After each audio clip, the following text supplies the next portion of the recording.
I was debating on what to bake for this week for my husband's sweet tooth, I came across the most interesting recipe for peanut butter cookies. Peanut butter and jelly cookies. My name is Renee and welcome to Lilac Oaks Farm. Who wouldn't like a good pb&j? Imagine a pb&j cookie. Yummy. Sandwich style or with jelly as the frosting. Which one would you choose? Let me know in the comments down below. Did you know the Incas were the first to take peanuts and grind them in order to make peanut paste or peanut butter? This recipe comes from a cookbook from the 1950s, so it's not like it's new. It is a very old recipe. I've even found some older, but let's give this one a shot. The ingredients are 3 cups sifted flour, 1 cup shortening, 1 cup peanut butter, 1 cup brown sugar, this is homemade brown sugar, 1 cup sugar, 1 teaspoon of vanilla, a half a teaspoon of salt, 2 teaspoons of baking soda, and Lilac Oaks Special duck eggs, 2 of them. In 1901, the first peanut butter and jelly sandwich recipe appeared in the Boston Cooking School magazine of culinary science and domestic economics, written by Julia Davis Chandler.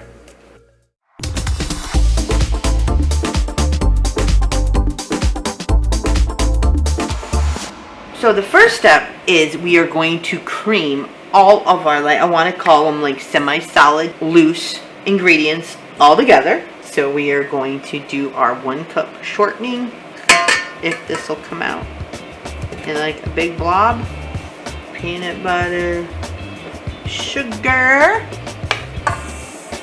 brown sugar, 2 eggs, cream this together.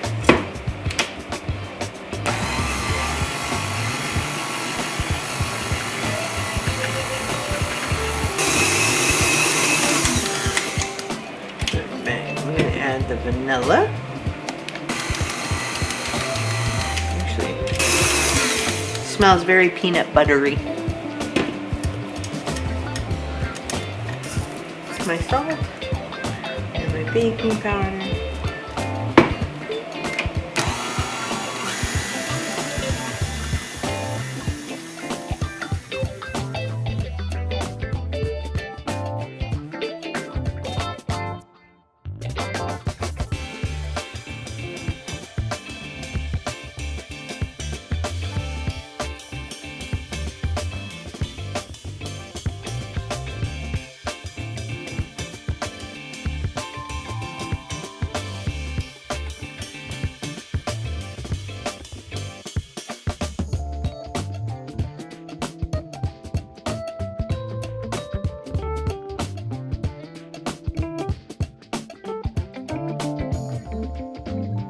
In 1917, Paul Welch secured a patent for pureeing Concord grapes and turning them into jelly. He developed and advertised Grape-A-Lade.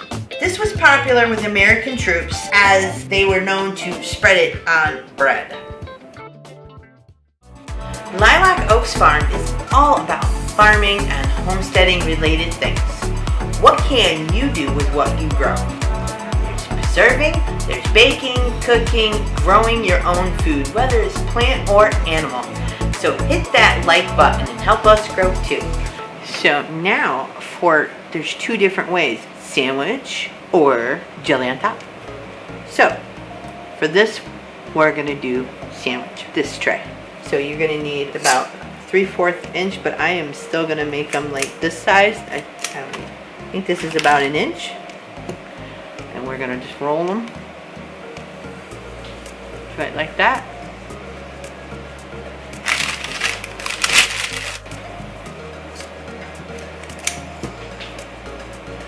And we got a big boomer coming.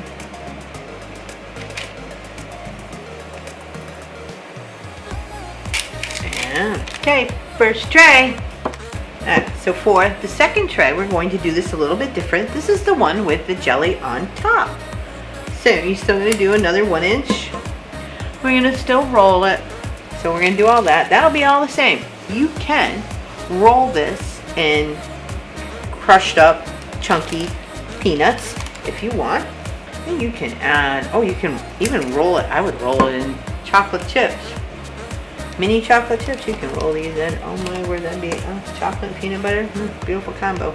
Right, now that all of these are done, we are now going to take our thumb and we're going to just press.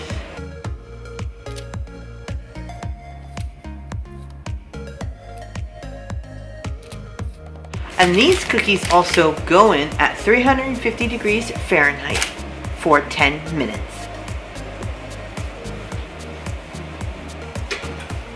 Oh, look at these. Look at these. I can't show you, but because they...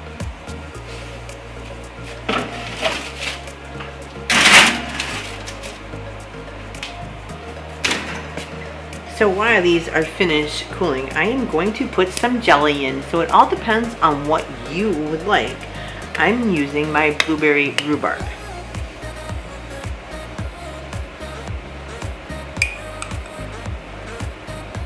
So now we'll let these continue to cool and then we'll start the sandwich. So now that all these are nice and cool, you want to make sure the sandwich one is cold in order to get them. These turned out perfect. All you're going to do is you take your little bit of jelly. Obviously you're going to put it in the middle like you're making a sandwich. And then you just take the bottom and there you go.